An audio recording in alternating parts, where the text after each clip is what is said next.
존경하는 전북도민 여러분, 송정 의장님을 비롯한 선배 동료 의원님, 송하진 지사님과 김승환 교육감님, 그리고 관계 공무원 여러분, 전주시 서신동을 지역구로 두고 있는 행정자치위원회 김희재 의원입니다.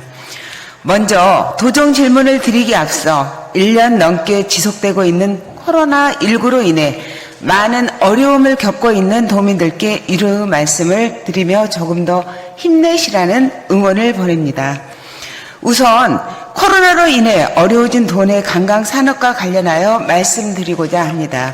지난해 코로나19가 불러온 미중의의 위기 속에서 관광산업은 역사상 최악의 한 해를 보냈습니다. 산업 자체의 존폐까지 언급되며 좀처럼 긴 터널의 끝이 보이지 않는 상황입니다. 우리 사회 모든 부분이 어려운 상황이지만 영세한 사업체가 많은 관광산업의 특성상 코로나19 장기화에 따른 피해가 다른 산업보다 극단적이라고 할 수 있습니다. 2020년 9월 기준 누적 방한 LA 관광객 수는 약 233명으로 전년 동기 대비 82.0% 감소하였으며 2월 이후 95% 안팎의 감소 추세를 보였습니다.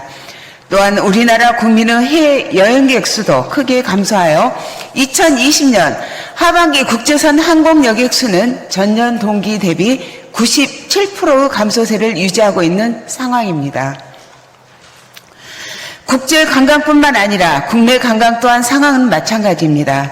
관광업종은 집합제한 업종은 아니지만 여행 자재 공고, 자가격리 등으로 사실상 영업이 불가능한 상태이기 때문입니다.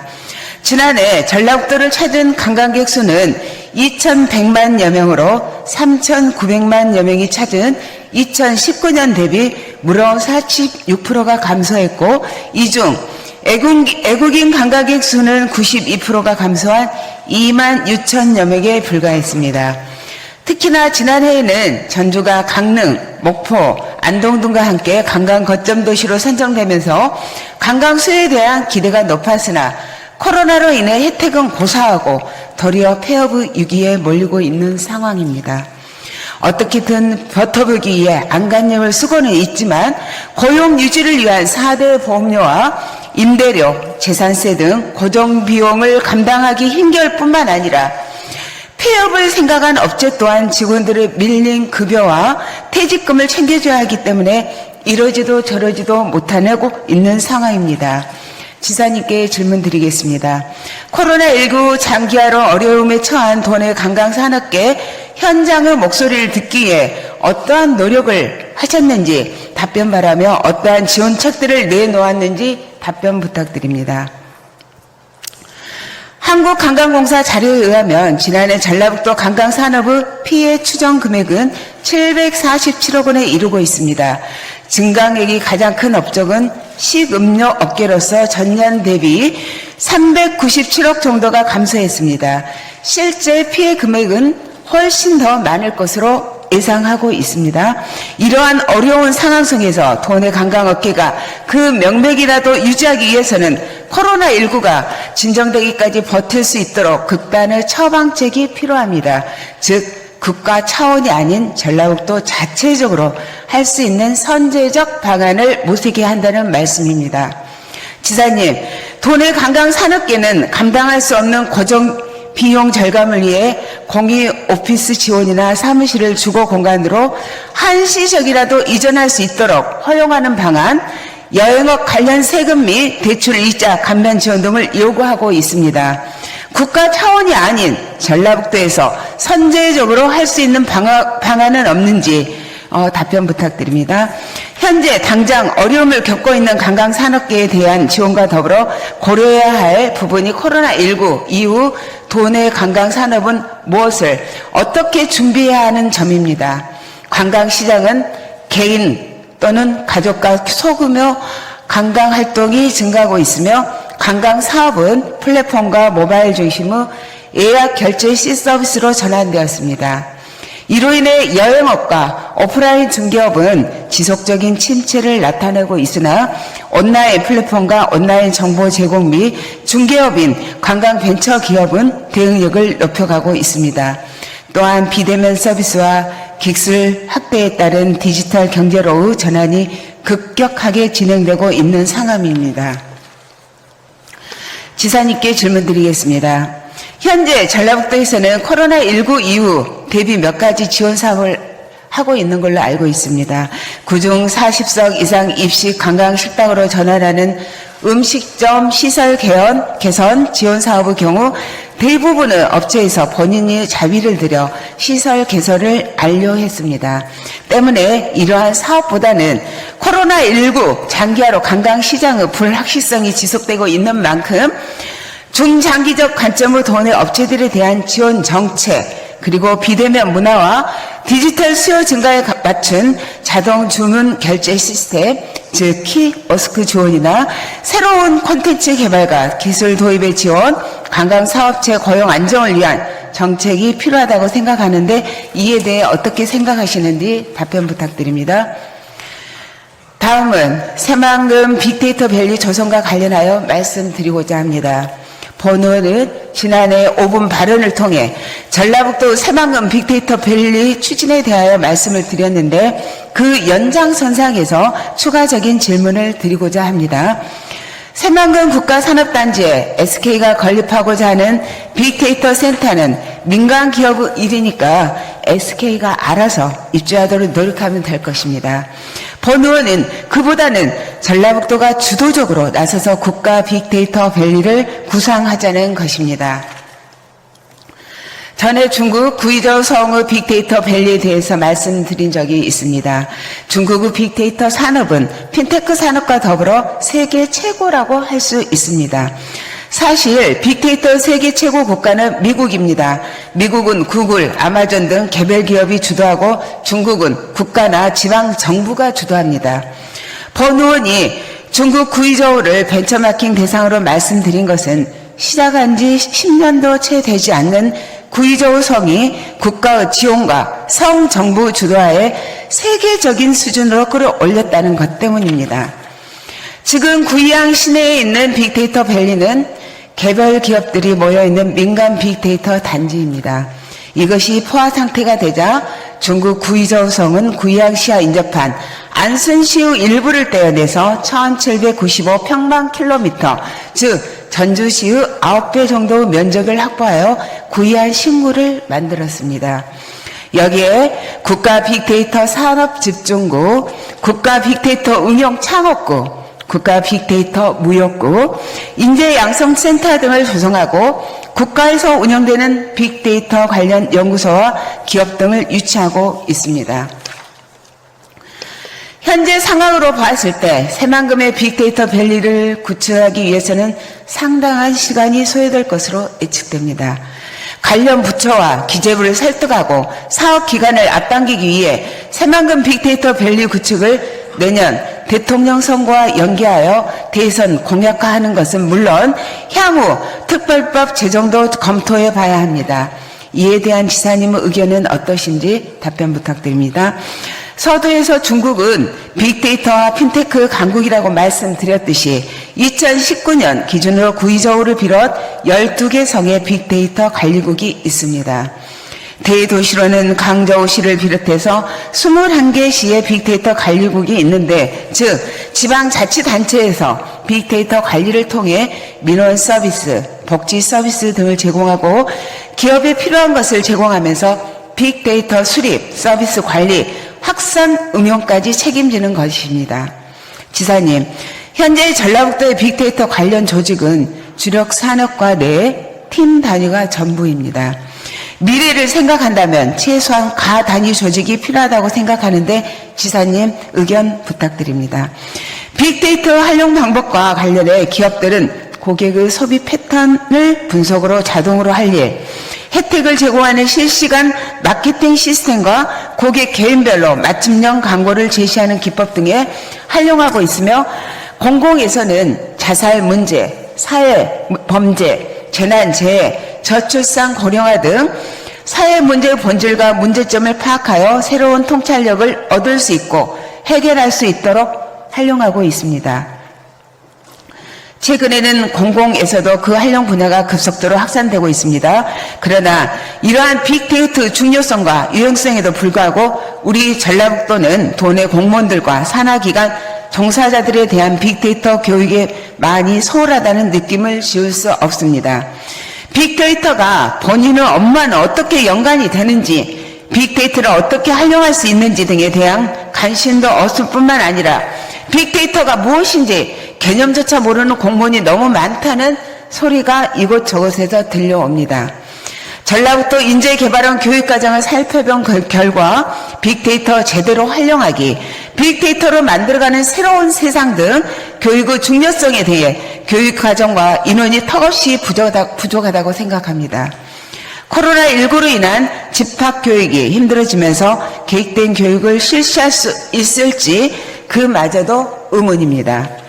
지사님, 빅데이터 중요성 등을 감안해 성폭력 예방교육, 인권교육 등과 같이 도내 공무원 모두가 빅데이터 교육을 의무적으로 이수할 수 있도록 해보실 의향이 있으신지, 또 인재개발원의 커리큘럼을 대폭 수정하는 작업을 통해 빅데이터 관련한 교육 시스템에 대해 개선할 의지가 있으신지 이것 또한 답변 부탁드립니다. 지사님, 본 의원이 알기로는 전북연구원을 비롯해 도청 내에서는 빅데이터 관련 전문가가 없거나 부족한 걸로 알고 있습니다. 비용이 다소 들더라도 일부 유능한 빅데이터 전문가를 전라북도에 영입해 빅데이터 정책을 맡겨보는 것에 대해 어떻게 생각하시는지 답변 부탁드립니다. 다음은 전라북도 교육정책과 관련하여 교육감님께 질문드리고자 합니다. 제4차 산업혁명은 인공지능, 사물인터넷, 빅데이터, 모바일 등 첨단 정보통신기술이 경제, 사회 전반에 융합되어 혁신적인 변화가 나타나는 차세대 산업혁명입니다. 신기술의 도입으로 새로운 직종과 산업이 출현하여 일자리가 늘어날 것이라는 긍정적인 전망도 있으나 인공지능의 발전으로 단순 반복 분야의 직업군이 사라질 것이라는 비관적인 전망이 지배적입니다. 이렇게 특성화고는 유례 없는 지원자 수 감소 및 취업 상황 악화 등으로 위기의식을 느끼고 있습니다. 이제 우리 학생들의 미래를 위해 무엇을 준비해야 할지 생각해 보아야 할 것입니다. 전라북도 교육청 자료에 의하면 2017년부터 2021년 학년도 특성화고 마이스터고 지원율은 대부분의 학과에서 해마다 감소하고 있는 것으로 나타났습니다. 일부 학교학과는 정원의 50%도 채 못 채우는 곳이 있었습니다. 교육감님께 질문드리겠습니다. 특성화고 신입생 충원율 저하 원인과 대책은 무엇이라고 생각하시는지 답변 부탁드립니다. 우리나라에서는 특정 분야의 인재 양성을 목적으로 1997년 특성화고가 전환 설립되었습니다. 2009년에는 특성화고 활성화 일환으로 산업계와 직접 연계하여 최고의 기술 중심 교육으로 마이스터고가 설립되고 현재 도내에서는 24개의 특성화고와 4개의 마이스터고가 운영 중에 있습니다. 최근 5년간의 취업률과 진학률을 살펴본 결과 취업을 중심으로 하는 특성화고가 취업률은 점차 낮아지고 오히려 대학 진학률이 높아지고 있는 현상을 확인할 수 있습니다. 교육감님, 특성화고 대부분의 학교에서 취업률은 낮아지는 반면 진학률이 높아지는 기이한 현상의 원인은 무엇이며 이에 대한 대책은 어떻게 준비하고 계시는지 답변 부탁드립니다. 지난 3년간 도내 특성화고 입시 결과가 가장 높은 경쟁률을 보인 학과는 항공정비과, 메카트로닉스과, 폴리메카닉스과, 헤어 미용과 등이고 가장 높은 미달률을 보인 학과는 특수영접과, 전기과, 전산, 가공과 등이었습니다. 시대의 흐름 속에서 산업구조 변화 등에 선제적으로 대응하지 못하고 있는 결과들이 그대로 벌어지고 있는 상황입니다. 이제는 도내 특성화고 학과 개설 및 교육 과정에 혁신적인 계획이 필요한 시점입니다. 근시안적 개편이 아닌 도교육청 차원에서의 도내 전체 특성화고를 대상으로 특성화고 학과, 교육과정, 교육 채용 및 재교육에 대한 전반적 진단, 평가가 필요하다고 생각합니다. 교육감님께 질문드리겠습니다. 현재까지 특성화고 학과 개편 현황과 구체적인 성과, 향후 특성화고 학과 개편 방향과 개편에 따른 기대 효과는 무엇인지 답변 부탁드립니다. 특성화고가 미래를 대비한 교육과정을 운영해 나갈 때 특성화고 졸업생들의 앞날에 희망이 있을 것이고 우리 사회도 무조건적인 대학 진학 열풍에서 벗어나 유럽과 같이 대학을 가지 않더라도 구성원들이 사회적 역할을 다할 수 있는 분위기가 조성될 것입니다. 다음은 도내 학생 선수 인권 보호에 관해 몇 가지 말씀드리고자 합니다. 최근 스포츠계에서 일명 학폭 미투가 연일 매스컴에 오르내리며 사회적 공분이 일고 있습니다. 특히 이번 사태는 고 최숙현 선수 사건이 벌어진 지 채 1년도 지나지 않아 시점만 발생한 일이기에 많은 국민들은 분노를 금할 수 없었습니다. 지난해 국가인권위원회가 전국 초, 중, 고 학생 선수 5만 7,557명을 전수조사한 결과 14.7%가 폭력을 경험했다고 응답했고 이 중 79.6%는 보복이 두려워 신고조차 하지 못한 것으로 나타났습니다. 이처럼 학생 선수들의 폭력 논란은 꾸준히 해결해야 할 문제로 인식되고 있지만 교육당국의 더 많은 관심과 노력이 없다면 근본적인 해결이 어렵다는 사실이 다시 한번 밝혀졌습니다. 교육감님께 질문드리겠습니다. 보다 근본적이고 정기적인 관점에서 학생 선수들의 폭력 문제를 뿌리뽑기 위해서는 현 실태에 대한 명확한 조사와 이를 통한 예방책 마련이 무엇보다 중요합니다. 이와 관련해 평소 교육감님께서 어떤 노력을 해오고 계시는지 답변 부탁드립니다. 한편 지난해 7월 교육부는 17개 시도 교육청과 함께 전국 학생선수 폭력 피해 전수조사를 진행한 것으로 발표했습니다. 단순 조사를 넘어 피해를 확인하면 학교 폭력 사안에 따라 처리하거나 특별 조사할 것이라고 밝혀 기대를 모았는데 전북교육청은 기대와 달리 도내 학생 선수 3,160여 명에 대한 전수조사가 아닌 절반이 되지 않는 1,540명만을 대상으로 설문을 진행했습니다. 그리고 이마저도 축구, 야구, 농구 등 특정 종목 중심이어서 논란이 되었습니다. 교육감님, 해당 설문은 단순 실태 조사를 넘어 사후 조치를 목표로 하는 만큼 전수조사가 반드시 필요했었습니다. 그럼에도 전수조사를 진행하지 않아 의도적 감추기가 있었던 것은 아닌지 의심스러운 상황입니다. 교육감님께서는 해당 설문을 전수조사로 진행하지 않는 이유를 명백히 밝혀주시길 바랍니다. 스포츠계는 특성상 가해자와 피해자가 길게는 수십 년 동안 마주해야 하는 상황이 올 수도 있기 때문에 철저한 조사를 바탕으로 엄중한 처벌이 기본이 되어야 합니다. 교육감님, 해당 설문조사 이후 후속 조치가 대부분 사과 및 주임 등 솜방망이 처벌이어서 과연 실효성이 있었는지 의문입니다. 교육감님께서는 평소 학생 선수 폭력 가해자에 대한 징계가 어떤 기준으로 이루어지는지 밝혀주시길 바라고 또한 가해 사실이 밝혀진 경우 분리조치 등 피해자 보호를 위해 어떤 조치가 취해지는지 답변 부탁드립니다. 한편 설문조사 후 사후 조치 과정에서 응답자의 신분이 사실상 노출이 되는 사건이 벌어지기도 했습니다.